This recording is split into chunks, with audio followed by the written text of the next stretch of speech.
और आप देख रहे हैं इस वक्त हमारे साथ यहाँ पर मेहमान भी मौजूद हैं। हमारे साथ बीजेपी के नेता विमल सिंह यहाँ पर हैं, कांग्रेस के नेता मनोज जी हमारे साथ जुड़े हुए हैं, हमारे कंसल्टिंग एडिटर अमित मिश्रा जी हमारे साथ हैं और हमारे साथ कवित्री भी मौजूद हैं खुशबू जी।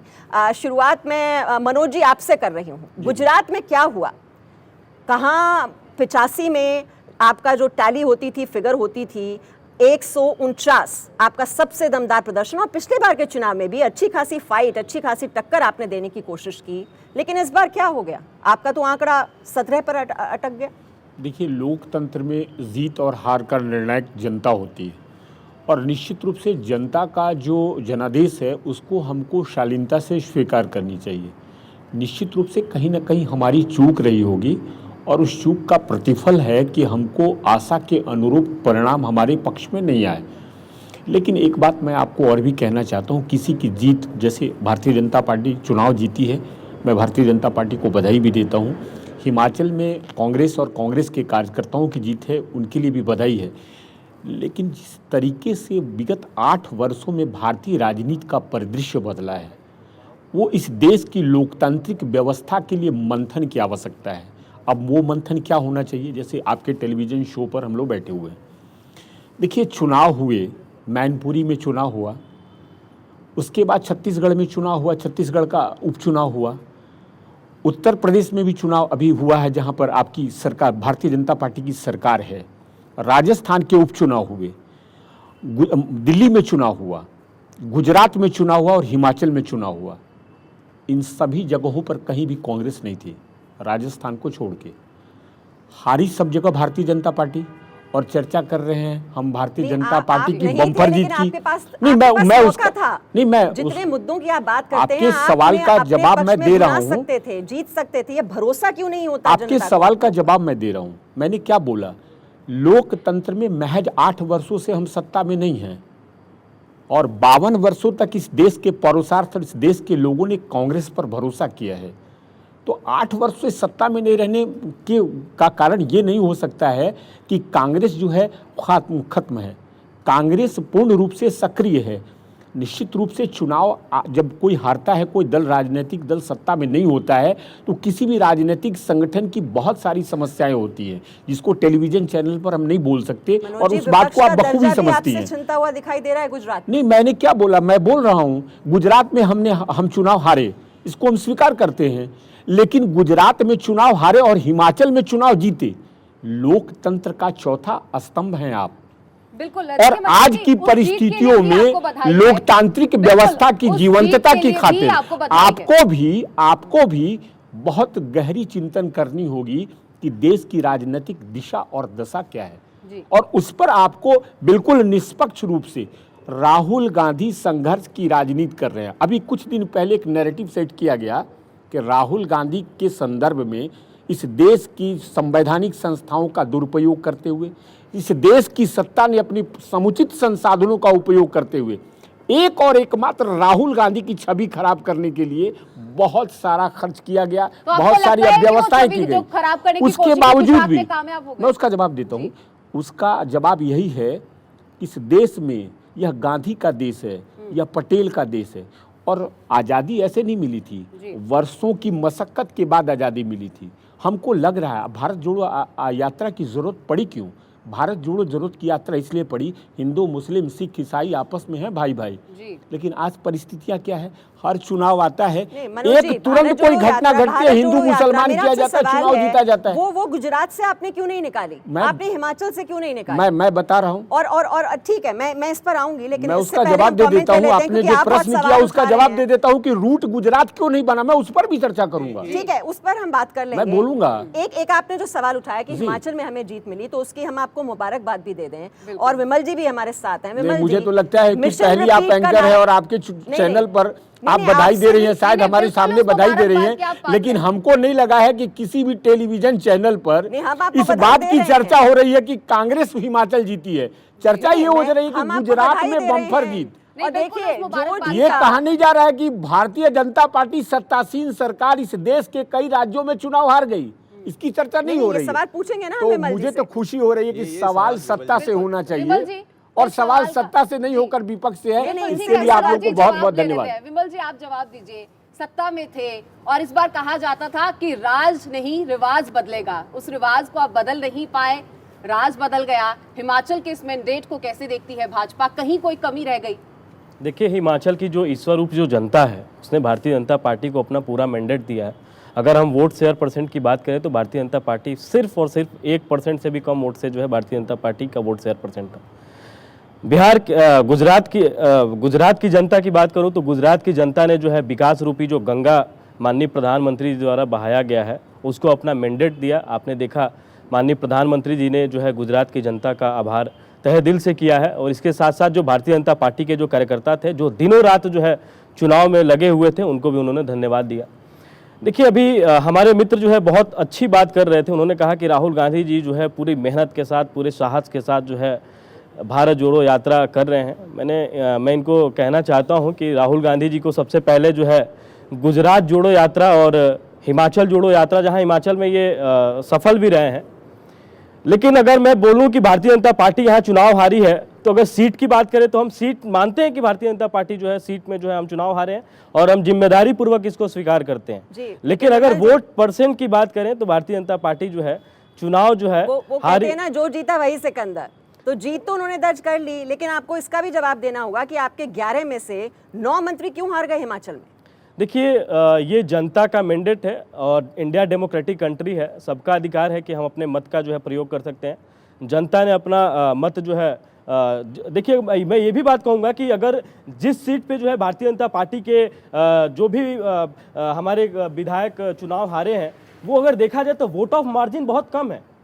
वोट ऑफ मार्जिन की बात करें तो ज़्यादा से ज़्यादा जो है 500, 1000 या 1500, 1700 vote he vote of margin है। तो मैं कहना चाहता हूं कि भारतीय जनता पार्टी जो है अगर इस विधानसभा के चुनाव की अगर मैं बात करूं तो विधानसभा के चुनाव में जो है ये जो वोट शेयर परसेंटेज होते हैं ये लगभग जो है 10,000, 15,000 वोट शेयर परसेंटेज होते हैं। अगर मैं बात करूं गुजरात में तो गुजरात में आपने देखा कि कांग्रेस का क्या बुरा हाल हुआ है।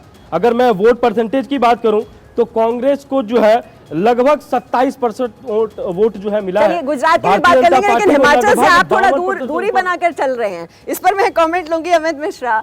ये बगावत ने क्या बीजेपी को हरा दिया? बागी जो खड़े हुए थे उसकी वजह से क्या इतना नुकसान झेलना पड़ा बीजेपी को? क्या रहा फैक्टर वहां पर? बिल्कुल, ये एक प्रमुख फैक्टर था कि भारतीय जनता पार्टी के जो लोग जिनको टिकट नहीं मिली और उन्होंने एक बगावत किया। आपने देखा होगा प्रधानमंत्री खुद एक उम्मीदवार को वोट बात कर रहे थे, उनसे समझने की कोशिश कर रहे थे और उनको कह रहे थे कि आप अपना नामांकन वापस लीजिए। हालांकि वो तो बुरी तरह से हार गए। हाँ, लेकिन सबसे बड़ी बात यह है कि यहाँ दोनों पार्टियाँ अपना पीठ अब खुद थपथपाने की कोशिश में जुटी हुई हैं।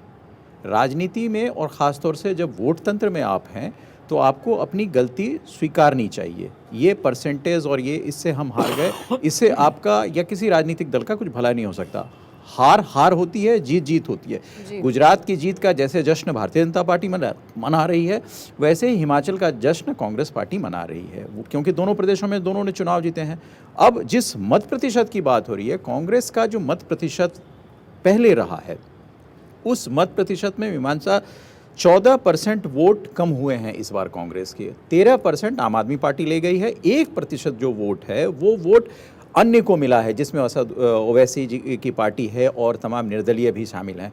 तो ये वोट बैंक, अगर मान लीजिए कांग्रेस को वो वोट मिल भी जाता, 14% वोट मिल भी जाता, तो भारतीय जनता पार्टी की जो जीत हुई है, जो 150 से ऊपर सीट का आंकड़ा गया है, उसमें ही थोड़ी कमी आती। लेकिन भारतीय जनता पार्टी की जो जीत है वो जीत बदस्तूर जारी रहती।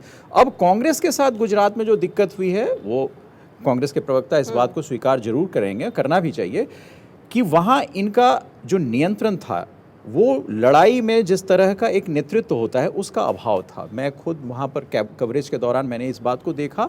और दूसरी तरफ एक ऐसा मोमेंटम खड़ा किया जा रहा था प्रधानमंत्री मोदी के नेतृत्व में, जो हर जगह से लग रहा था कि क्लीन स्वीप होगी। तो कांग्रेस को वहाँ पर जो मुद्दे थे, हालांकि कांग्रेस ने बहुत तरीके से डोर टू डोर कैंपेन किया था, गाँव में नुक्कड़ सभाएं की थी, अपना प्रचार उसका स्तर ग्रामीण लेवल पर बहुत अच्छा किया था। लेकिन जो जोड़ने की बात थी, जनता से, जो वोटर से जो जुड़ने की बात थी, शायद वो अपील कांग्रेस की वहाँ नहीं आ पाई। और दूसरी तरफ प्रधानमंत्री मोदी का हो रहा था, तो वहाँ कांग्रेस सिमटती गई। तीसरी एक महत्वपूर्ण बात जो उसमें है कि कांग्रेस आपसी जो पहले ही टिकट बंटवारे से पहले ही जिस तरह की फूट सामने आने लगी, अर्जुन मोढवाडिया हों, शक्ति सिंह गोहिल हों या वहाँ के प्रदेश अध्यक्ष हों, उन लोगों की तमाम कोशिश थी अपने अपने गुट के लोगों को ज़्यादातर टिकट दिलवाना, और जिनको टिकट नहीं मिली दूसरा गुट ने ये पूरी कोशिश की कि वो हार जाए। ये दूसरी पार्टियों में भी होता है।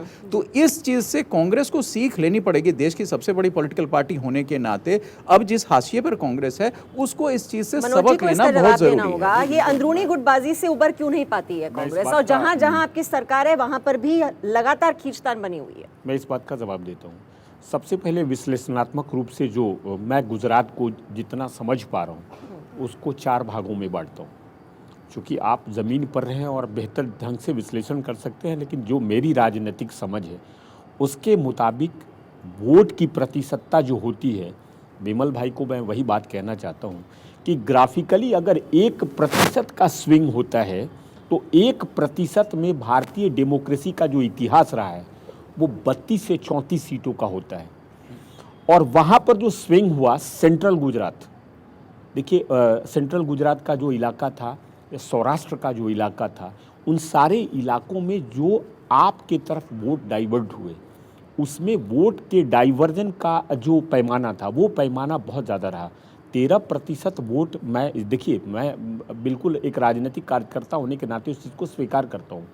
13% का वोट कौन सा था? वोट जो 100% के अंदर ही जाना था।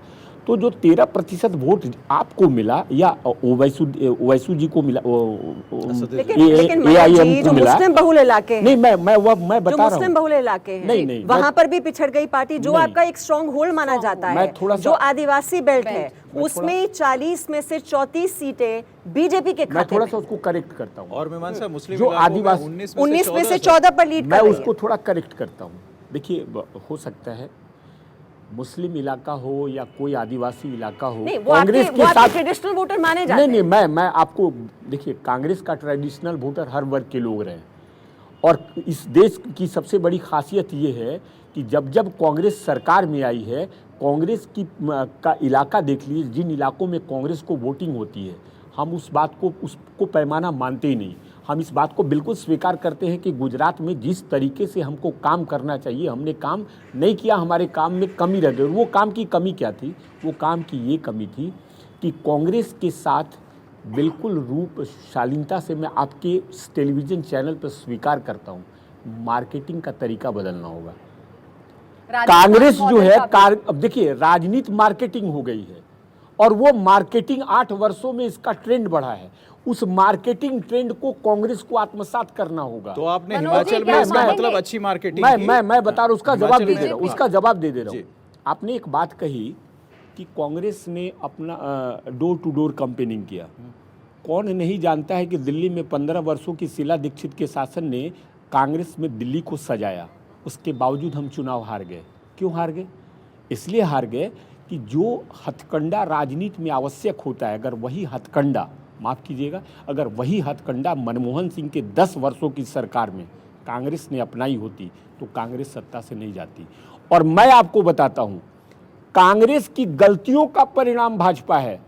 मैं इस देश के इतिहास में गारंटी के साथ, पूरी शालीनता के साथ कहता हूँ और चैलेंज करता हूँ, इस देश के राजनीतिक इतिहास में नरेंद्र मोदी का कोई एक ऐसा क्रांतिकारी कदम बता दीजिए जो देश के सड़कों पर आज़ादी के बाद से उन्होंने लाठी खाई हो, संघर्ष किया हो। ये संघर्ष की राजनीति का प्रतिफल नहीं है। प्रचंड बहुमत ये प्राप्त है, कांग्रेस की जनता गलतियों का पर परिणाम वो है। जीत दर्ज कर रहे जनता हैं। के फैसले पर सवाल उठा मैं रहे हैं, बताता जनता हूँ, वोट कर रही है ना। मैं विमल जी आपसे भी सवाल पूछूंगा। मैं पूरे तरीके, मैं आपको क्या इसका बोल रहा जवाब हूँ, विमल जी से लेंगे। 8 वर्ष से हम सत्ता में नहीं है और 10 वर्ष हम सत्ता में रहे।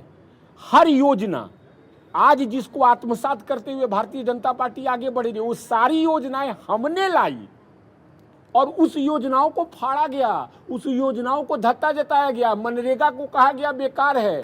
और जो जीएसटी जिसका स्लैब ये समझ नहीं पाए हैं, ये अलग बात है कि निर्मला सीतारमण को इकोनॉमी नहीं समझ में आती हो, लेकिन इतना जरूर है कि इस देश में प्रणब मुखर्जी, पी चिदम्बरम ऐसे इकोनॉमिस्ट रहे, मनमोहन सिंह, डॉक्टर मनमोहन सिंह, जिन्होंने 23 अप्रैल 1992 का दिन याद कीजिए। सर एक छोटा सा इंटरप्शन था कि पिछले 27 साल से गुजरात में आपकी सरकार नहीं है, क्या 27 साल में आप उस चीज को नहीं उठा पाए? मैं बता रहा हूँ, मैंने कहा अगर एक वक्त गलती होती है तो फिर दूसरे वक्त राजनीतिक दल सीखता है। इस चीज को स्वीकार किया है, राजनीतिक कार्यकर्ता होने के नाते मैंने इस चीज को एक बार स्वीकार गलती किया है। होती है तो मनोज जी वो तो माफी लायक हमने होती जो है, है, लेकिन बार-बार उसकी गलती, मार्केटिंग नहीं अगर आप नहीं, रिपीट मार्केटिंग मोड में नहीं, आ हमारा जाएंगे, जहाँ तक सवाल आपने कहा पूछना है, हिमाचल को लेकर के, हाँ। आपने हिमाचल को लेकर के कहा, देखिए हिमाचल में क्या है, हिमाचल के लोग और हिमाचल में जिस तरीके से गुजरात में हमने डोर टू डोर कैंपेनिंग किया, नुक्कड़ सभाओं का आयोजन किया, उसी तरीके से हमने हिमाचल में काम किया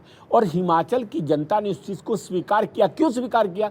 भारतीय जनता पार्टी के 5 वर्षों का कुशासन, वहाँ पर भी 1% मैं वोट बताता हूँ, डिफरेंस। मुझे मनोज जी, पता फिर था ये कि भी आप आपको क्या स्वीकार करना होगा। पूछेंगी, मुझे ये भी पता आपको था कि स्वीकार आप क्या करना होगा। पूछेंगी। आप देख लीजिए मोरबी, गुजरात में भारतीय जनता पार्टी की बम्पर जीत हुई है। अब जरा आंकड़ा उठा करके देख लीजिए, आप तो पत्रकार और हैं। मोरबी में भी मैं उन्होंने बता जीत रहा हूँ, दर्ज की मैं है। बता रहा हूँ, मोरबी में भी हमारे positive मित्र रहा है कह रहे रिजल्ट। थे कि मोरबी में, ठीक है, विमल जी हमारे देंगे मित्र जवाब। कह रहे थे कि मोरबी में हमारी बम्पर जीत हुई है।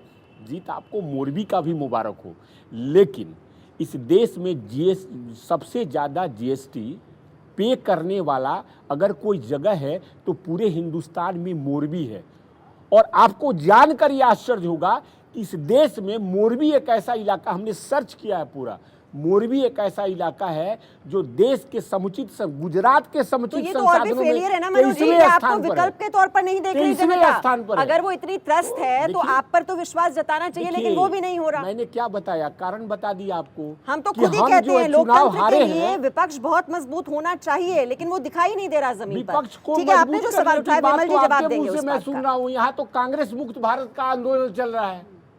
चलिए ठीक है, सवाल लोकतंत्र में जवाब विमल जी का से विमल जी को हम एक भी सवाल बैठे लेना हैं, चाहता जवाब हूँ, देने के सिर्फ विमल जी से एक सवाल करना चाहता हूँ। ठीक है, करिए करिए। इस लोकतांत्रिक व्यवस्था में जिस कांग्रेस की लोकतांत्रिक सोच को आप समझा रहे हैं, अटल बिहारी वाजपेयी जी और आडवाणी जी दोनों लोग चुनाव हार गए थे और इंदिरा गांधी ने अपनी दोनों सीट खाली करवा करके इन दोनों लोगों को चुनाव जीता कर लाया था। ये है कांग्रेस का लोकतंत्र और चलिए इनका देखिए- लोकतंत्र क्या है? कांग्रेस मुक्त भारत। अब इस स्ट्रेटजी पर हम नहीं चल सकते बिल्कुल, और हम बात आपको बताते लोकतंत्र हैं की भी कि हो रही है, कांग्रेस- जनतंत्र की भी हो विमल रही भाई, है। विमल जी से भी कांग्रेस जवाब आंदोलन देंगे, का नाम तमाम है। लोग और सवाल जवाब का कांग्रेस सिलसिला संघर्ष का लगातार नाम है। देख रहे हैं, लेकिन आज की हीरो जो है वो जनता है। हम बीते 24 घंटों में देखा कि किस तरह से तीनों पार्टियां हारी भी हैं और जीती भी हैं, और 24 घंटे में ये हार जीत का सिलसिला जब ऐसे दिखता है तो वाकई फिर जनता को सैल्यूट जाता है। ये जनता जनार्दन है, 2 लाइनें उस जनता के लिए। बाहरी जनता, तूने सबको कुछ कुछ दिया। बाहरी जनता, तूने सबको कुछ कुछ दिया। तू जनार्दन है, ये तूने एक बार फिर साबित कर दिया। तू जनार्दन है, तूने ये एक बार फिर से साबित कर दिया। इन्हीं लाइनों के साथ यहाँ पर वक्त एक बहुत छोटे से ब्रेक के बाद लौटेंगे और कवरेज लगातार जारी है। महा कवरेज भारत 24 पर आप बने रहिए हमारे साथ। बहुत छोटे से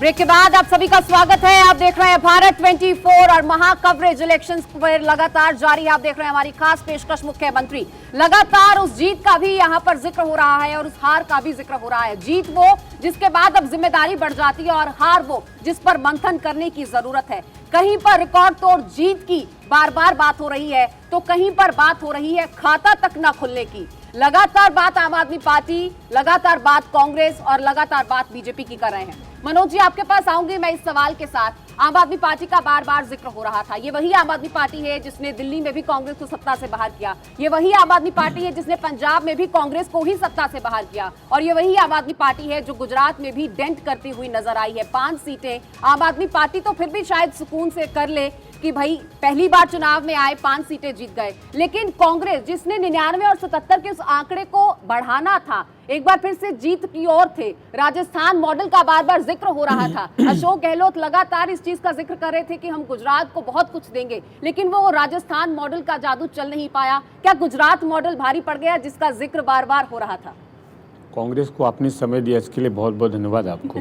मैं थोड़ा उसका जवाब देता हूँ। जी, देखिए ऐसा है कि आप जो है या कोई भी राजनीतिक दल है, इस देश की लोकतांत्रिक व्यवस्था में आप पर मेरी कोई टिप्पणी नहीं है। उसका कारण है कि हम लोगों को पता है कि विगत 67 वर्षों से 60-67 वर्ष, मैं इसलिए कह रहा हूँ, विमल जी को शायद इसकी जानकारी भी होगी कि 2 जगहों से लड़ाई हो रही है। एक तो नेहरू परिवार से लड़ाई होती है और दूसरा कांग्रेस से लड़ाई होती रही। अब आज कांग्रेस सत्ता में नहीं है, तो कांग्रेस सत्ता में नहीं है और जो दल सत्ता में है उसका एक ही नैरेटिव है कि किसी भी तरीके से कांग्रेस को नहीं आने देना है। अब कांग्रेस को नहीं आने देना है तो एक राजनीतिक हथकंडा है। आपको बारंबार प्रोजेक्ट करना ये खेल है, ये राजनीतिक खेल है। नहीं, लेकिन मनोज जी, खतरे की घंटी तो बजा दी है ना आपके लिए।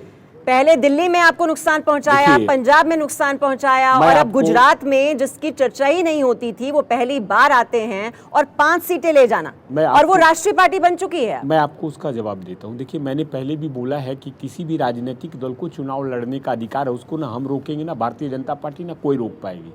लेकिन जिस तरीके से राजनीतिक प्रोजेक्शन है, वो प्रोजेक्शन सिर्फ और सिर्फ कांग्रेस चूंकि लोगों के दिमाग में, लोगों के मानसिक पटल पर न आए, ये भी एक प्रकार की राजनीति है। देखिए, पॉलिटिकल साइंस में एक परिभाषा है, हमारे राजनीतिक विश्लेषक बैठे हुए हैं, politics is a game of rebel rousing.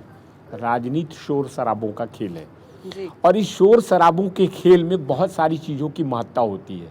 Congress वहाँ पिछड़ गई है, मैं इस चीज़ को स्वीकार करता हूँ, और उसका कारण, उसका मूल कारण ये है कि देखिए, इस देश में आज की तारीख में आने वाला समय, आज का समय कल देश के लिए इतिहास होगा।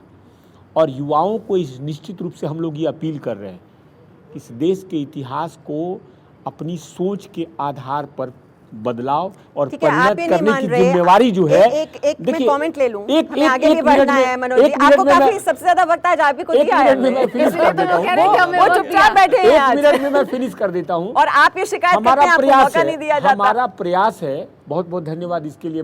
मुझे बहुत खुशी हुई कि आपने मुझे कांग्रेस को पहली बार नहीं, लेकिन फिर दूसरे को भी मौका दे दीजिए ना, ये नहीं हम कर सकते। नहीं, मैं कह रहा हूँ हमारा प्रयास है। देखिए, हम चुनाव जीतने की खातिर, हमारा सार है, कंक्लूजन है कि हम चुनाव जीतने की खातिर अपने सिद्धांतों की तिलांजलि नहीं देंगे। हम कांग्रेस के कार्यकर्ता हैं। देखिए, मैं कार्यकर्ता हूँ, रोज आक्षेप सुनता हूँ और रोज सुनता हूँ, इतना ज्यादा नकारात्मक प्रहार होता है, लेकिन हमारी प्रतिबद्धता, जैसे प्रधानमंत्री जी बोल रहे थे, हमारी प्रतिबद्धता और दल के प्रति। प्रधानमंत्री से जुड़ा हुआ मेरा सवाल है विमल जी, एक छोटा सा कमेंट मैं इस पे लेना चाहूंगी। विमल जी, मोदी जी का करिश्मा जो है वो तो उसका दम दिखाई ही दे रहा है, वो हर राज्य में दिखाई दे रहा है, लेकिन मेरा आपसे सवाल है कि एक पार्टी की इतनी ज्यादा निर्भरता एक नेता पर कि आप लोकसभा चुनाव में भी उन्हीं के चेहरे के दम पर आप जीत दर्ज करते हैं, विधानसभा चुनाव में भी, यहाँ तक कि एमसीडी चुनाव में भी उनके नाम का जिक्र, तो ये बहुत ज्यादा क्या डिपेंडेबल नहीं होती जा रही पार्टी? देखिए, मैं कहना चाहता हूँ कि भारतीय जनता पार्टी के नेतृत्वकर्ता माननीय प्रधानमंत्री श्री नरेंद्र मोदी जी हैं,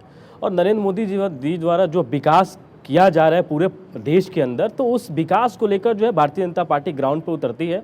और हमारा मोटो यही रहता है कि देखिए, भारतीय जनता पार्टी ऐसी पार्टी है जो अंत्योदय के बारे में सोचती है। अंत्योदय का मतलब ये होता है कि अंतिम पंक्ति में बैठा हुआ इंसान होता है, वो किसी भी जात का हो, किसी भी धर्म का हो, उसका विकास होना चाहिए, इसके बारे में सिर्फ भारतीय जनता पार्टी ही सोचती है। आपने देखा किस तरीके से जो है अभी गुजरात का रिजल्ट आया है, और SC जो सीटें थी 40, उसमें से भारतीय जनता पार्टी को 34 सीटों पर मैंडेट मिला है। तो भारतीय जनता पार्टी सबको साथ लेकर चलने वाली पार्टी है। मैं एक कविता के साथ अपनी बात को रखूंगा। झूठ के आगे सत्य को कभी झुकने नहीं देंगे, विकास के कारवां को कभी रुकने नहीं देंगे।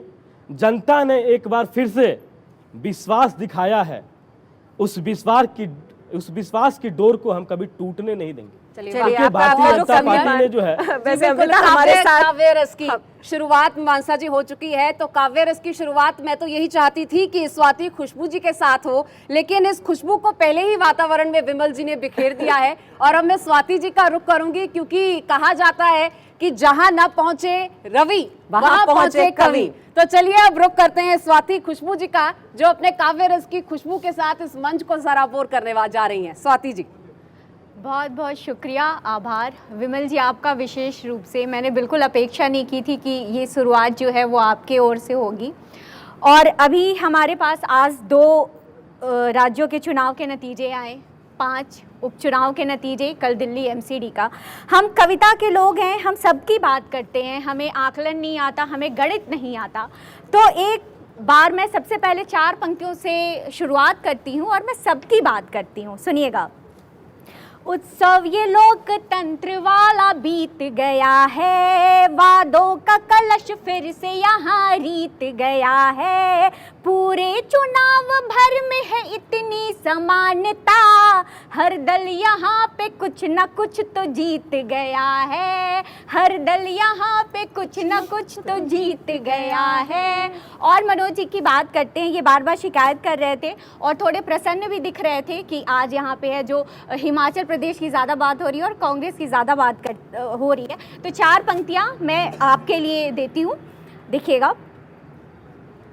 जनता से झोली भर के अपनी दान ले गया, जनता से झोली भर के अपनी दान ले गया, उंगली से लोकतंत्र का निशान ले गया, अपनी लगन से छीन के मोदी के हाथ से, अपनी लगन से छीन के मोदी के हाथ से, पैदल ही चल के सेब के बागान ले गया, पैदल ही चल के सेब के बागान ले गया। और 4 पंक्तियां मैं रखती हूँ उस जगह की बात करते हैं जहाँ 1985 का रिकॉर्ड टूटा है और सब जगह, जैसे अभी चर्चा हो रही थी कि मैक्सिमम जगह उसी की बात हो रही है। तो 4 पंक्तियां मैं उस राज्य को सौंपती हूँ। आँखों से सूरमा कोई उतार ले गया, इस पार जो खड़ी थी उस पार ले गया, आँखों से सूरमा कोई उतार ले गया, इस पार जो खड़ी थी उस पार ले गया, बुद्धि की डिग्रियाँ सभी धरी ही रह गई, दुल्हन को धुआंधार चौकीदार ले गया, दुल्हन को धुआंधार चौकीदार ले गया। और 4 पंक्तियाँ मैं एक जो विशेष पार्टी है जिसकी बात अभी नड्डा जी भी अपनी चर्चा में कर रहे थे उसको सौंपती हूँ। 4 पंक्तियाँ देखिएगा। जनता ने वोट दे के विजेता बना दिया, प्रण लेते लेते खुद को प्रणेता बना दिया, बनने चले थे ज्योतिषी बचपन से केजरी, बनने चले थे ज्योतिषी बचपन से केजरी, कर्मों ने मगर उनको भी नेता बना दिया, कर्मों ने उनको भी फिर नेता बना दिया। देखिए मैं एक बात और कहना चाहता हूँ, मेरे पास भी एक बहुत कविता बढ़िया, है क्योंकि आपने तीनों दल की बात की। बिल्कुल। इसलिए एक कवियत्री के लिए और देखिए कलम की सिपाही के लिए इससे बड़ी बात क्या हो सकती है कि वो सबकी बात करता हो। बहुत बहुत धन्यवाद आपको। देखिए मेरे पास भी एक कविता है अरविंद केजरीवाल के लिए, लेकिन यहाँ पे जो है माननीय जो केजरीवाल के सारथी हैं, या देखा जाए कि अगर आम आदमी पार्टी का कोई वक्ता यहाँ पे नहीं है, लेकिन मैं भारत 24 के माध्यम से जो हमारी ईश्वर जनता हमें देख रही है, मैं उनके माध्यम से जरूर केजरीवाल जी के पास पहुंचाने की कोशिश करूंगा। चुनाव के भीषण लहर में जाने कितने दिग्गज बह गए, चुनाव के भीषण लहर में जाने कितने दिग्गज बह गए, लिखकर जो चैलेंज देते थे उनके अरमा ढह गए, किस्मत ने फिर एक बार हमें जीत का माला पहनाया, भागो सारे धुर्त यहाँ से फिर से भगवा लहराया।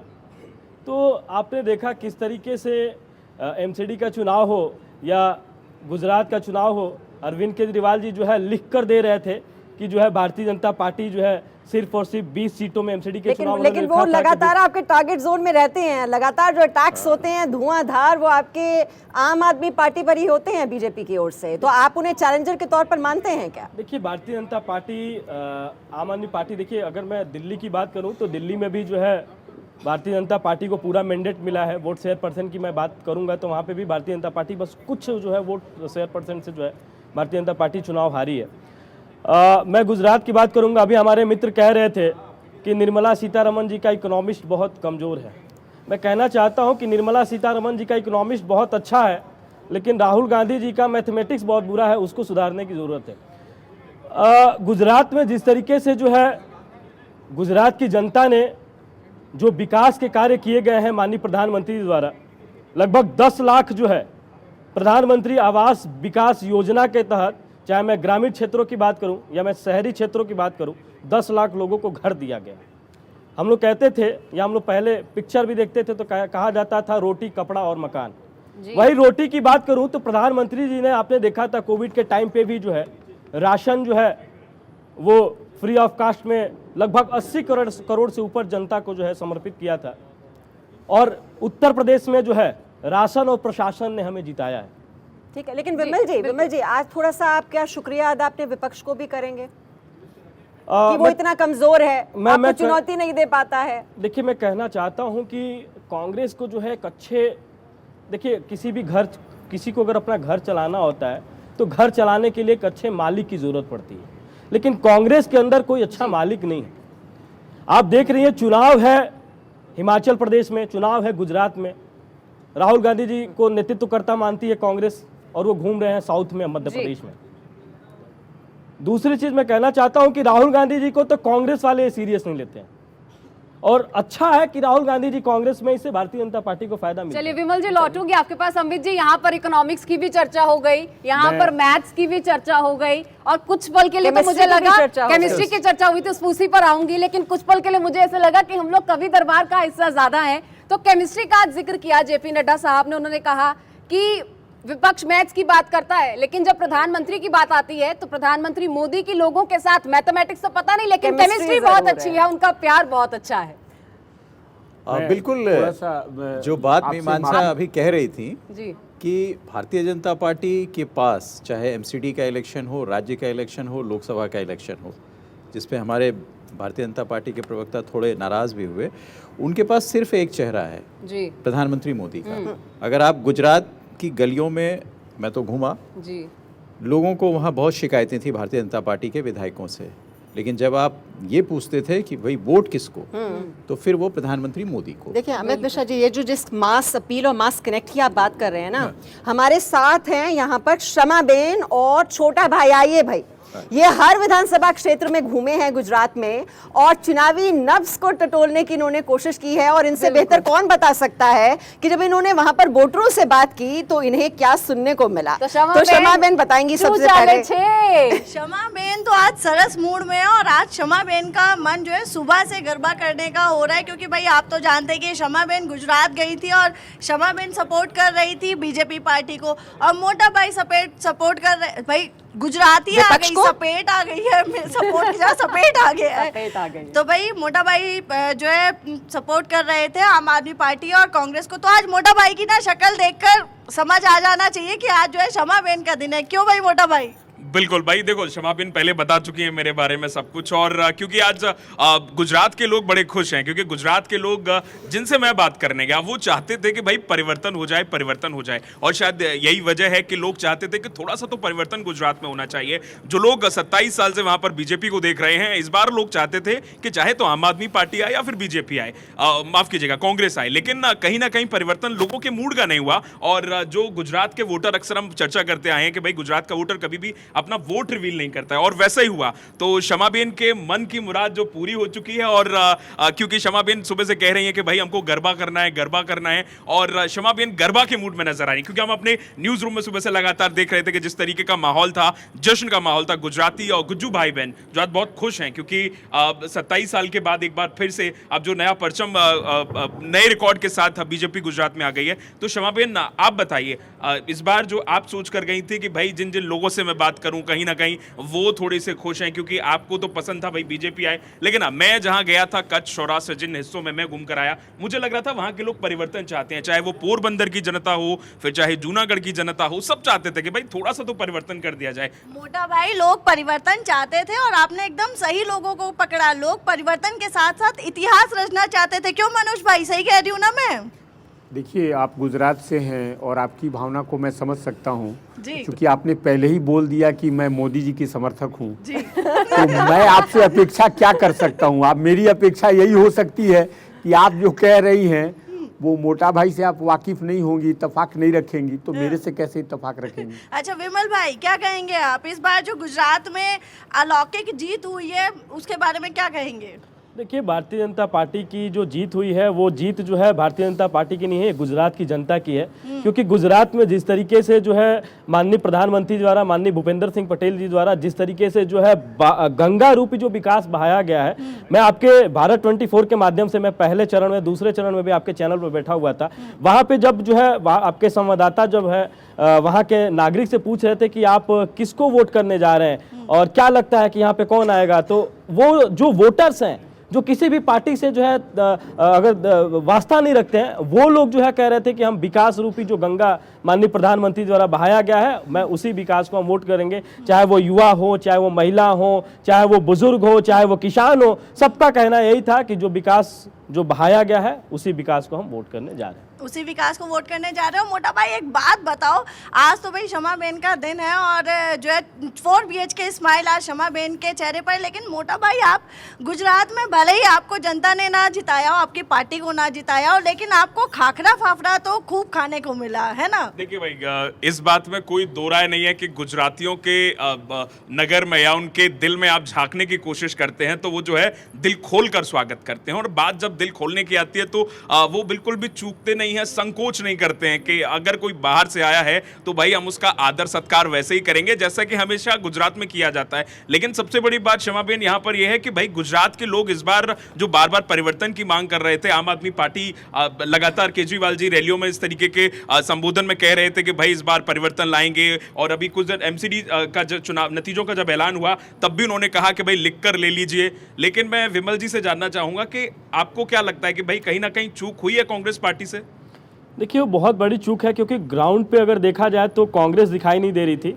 इनके जो भी मुख्यमंत्री थे वो सिर्फ रैली करने जाते थे, लेकिन ग्राउंड की अगर मैं बात करूं गुजरात में, तो गुजरात में जो है कांग्रेस हमें ग्राउंड पे नहीं दिखाई देती। वहीं मैं भारतीय जनता पार्टी की बात करूं तो भारतीय जनता पार्टी चुनाव से पहले अपने एक देखिए, भारतीय जनता पार्टी का एक और मैंडेट बता देना चाहता हूं। भारतीय जनता पार्टी जो है पहली ऐसी पार्टी है जो पन्ना प्रमुख बनाती है। पन्ना प्रमुख वो होता है जो आप लोगों ने वोटर लिस्ट देखा होगा, वोटर लिस्ट में एक पन्ना होता है, उस पन्ना का प्रमुख का जो है गठन जो है भारतीय जनता पार्टी करती है। तो भारतीय जनता पार्टी पूरी तरीके से ग्राउंड पे लग गई थी। ग्राउंड पे जाके कार्यकर्ता हमारे भारतीय जनता पार्टी के जो पदाधिकारी थे या हमारे जो भी मंत्री थे या भारत सरकार के मंत्री थे, हमारे मुख्यमंत्री तक जो है ग्राउंड पे उतर के जो है हमारी जो भी योजना थी जिससे जो है गुजरात की जनता को जो है लाभान्वित किया गया, उनको बताया, और उसी को देखकर जो है जनता ने भारतीय जनता पार्टी को। चलिए क्षमा बेन, हमारे पास कोई आम आदमी पार्टी का प्रवक्ता तो है नहीं, तो उनकी बात रखने के लिए कोई है नहीं, लेकिन ये दोनों बैठकर यहाँ पर आम आदमी पार्टी को नकार रहे हैं। हाँ। ये अंडर प्ले करना, लेकिन आप तो घूमे हैं वहां पर, तो आम आदमी पार्टी की मौजूदगी का एहसास आपको हुआ? मतलब इंटरेस्टिंग फाइट तो देखने को मिली है कि एक तीसरा प्लेयर भी आ गया है मैदान में। बिल्कुल, आपने एकदम सही बात कही कि जो लोग हैं वहाँ के, खास तौर से जो यूथ है, उसमें आम आदमी पार्टी का जो क्रेज़ है वो बिल्कुल देखने को मिला, और शायद यही वजह है कि आम आदमी पार्टी ने यहाँ पर भी भले ही जो है दशक ना किया हो, लेकिन 7-8 सीट लेकर आ गई है। तो ये आम आदमी पार्टी के लिए एक बहुत अच्छी बात है, और अब तो वो राष्ट्र पार्टी भी बनने जा रही है, तो उसके लिए उसे बधाई देनी चाहिए। जी क्षमा बहन, माफी चाहूंगा कि मैं आपको रोक रहा हूँ। मेरे पास जो है अरविंद केजरीवाल जी की एक चिट्ठी मेरे हाथ में लगी है। उस चिट्ठी में अरविंद केजरीवाल जी, हाँ, इस चिट्ठी में जो है अरविंद केजरीवाल जी ने लिख कर दिया है कि हमारे प्रदेश अध्यक्ष गोपाल इटालिया जी भारी मार्जिन से जीत रहे हैं। दूसरा उन्होंने लिखा है कि हमारे CM उम्मीदवार भारी मार्जिन से जीत रहे हैं, अल्पेश जी वारछा जी जो है भारी मार्जिन से जीत रहे हैं। यहाँ पे अरविंद केजरीवाल जी का साइन भी है। मैं कहना चाहता हूँ कि देखिए, लिखकर तो उन्होंने बहुत कुछ दिया। आपने देखा था 2015 में जब वो आए थे तो दिल्ली में उन्होंने कहा था, एक बहुत अच्छा लिखित मैनिफेस्टो उन्होंने जारी किया था, लेकिन एक भी कार्य जो है दिल्ली के अंदर उन्होंने पूरा नहीं किया। पंजाब में वैसे उनकी भविष्यवाणी सही भी निकली थी। पंजाब में भविष्यवाणी सही निकली थी। यहाँ जरूर ये बात हुई, जो दावे किए गए थे उसके उलट 5 सीट ही वो ले पाए, और वो वहां पर सरकार बनाने की बात कर रहे थे। मानसा जी, ये भी तो कहा जा रहा था ना कि अगर यहाँ पर झूठ साबित हो गए तो ये भविष्यवाणी वाला जो मिथक है ना, ये टूट जाएगा। अमृता, असल में वहाँ पे हुआ क्या कि उन्होंने चिट्ठी लिखी और एकदम सही चिट्ठी लिखी, बस वो नीचे लिखना भूल गए कि 2029। उन्होंने ये गलती कर दी, उन्हें ये वहाँ पे लिखना चाहिए था। तो ये अब क्षमा बेन की भविष्यवाणी है। देखिए, अरविंद केजरीवाल के बाद ये क्षमा बेन भविष्यवाणी करती हैं। मोटा भाई, आपसे मैं जानना चाहूंगी, छोटा ही सही लेकिन आम आदमी पार्टी का योगदान कैसा रहा? 5 सीट फर्स्ट राउंड था उनका, यहाँ पर पहली बार में 5 सीट आना, इसको कैसे देखते हैं? और ग्राउंड की जो रिपोर्ट थी, जब आप गली गली घूमे, आप कच्छ का रण देखने गए, तो वहां पर लोगों की क्या ग्राउंड रिपोर्ट थी? देखिए, जैसे मैं इतनी देर से बता रहा हूं कि लोग वहां जो बदलाव चाहते थे, अब बदलाव के तौर पर वो है बीजेपी को नहीं देख रहे थे, वो चाह रहे थे, और खास करके जैसा क्षमा बिन बता भी रही हैं कि वो चाहते थे युवा वर्ग जो था वो खासकर ये बार बार अपील कर रहा था और लोगों से बार बार कह रहा था कि भाई हमको बदलाव चाहिए, और बदलाव के तौर पर चाहे तो आम आदमी पार्टी आ जाए या फिर कांग्रेस आ जाए। लेकिन आम आदमी पार्टी ने पहली बार में अगर इतना अच्छा प्रदर्शन किया है, और कहीं ना कहीं मुझे लगता है, अगर अब वो बात अलग है, केजरीवाल जी बड़ी बड़ी हाँकते हैं और वो हाँक करके निकल गए और चिट्ठी लिख गए, कभी और लिख बोलते भी ऐसे, कॉन्फिडेंस भी पीछे पड़ गई, आईबी भी पीछे पड़ गई, कॉन्फिडेंस इतना लेकर चलते हैं, तो मुझे नहीं लगता कि शायद वो कॉन्फिडेंस थोड़ा सा चलिए, कुल मिलाकर सभी के झोली में कुछ कुछ आ गया। आम आदमी पार्टी भी खुश है, वो राष्ट्रीय पार्टी बन गई। यहाँ पर बीजेपी वाले भी खुश हैं, उन्हें गुजरात मिल गया, और कांग्रेस वाले भी खुश हैं कि हिमाचल प्रदेश मिल गया। चलिए, चर्चा को जारी रखेंगे और मोटा भाई शर्मा बहन भी हमारे साथ लगातार जुड़े हुए हैं।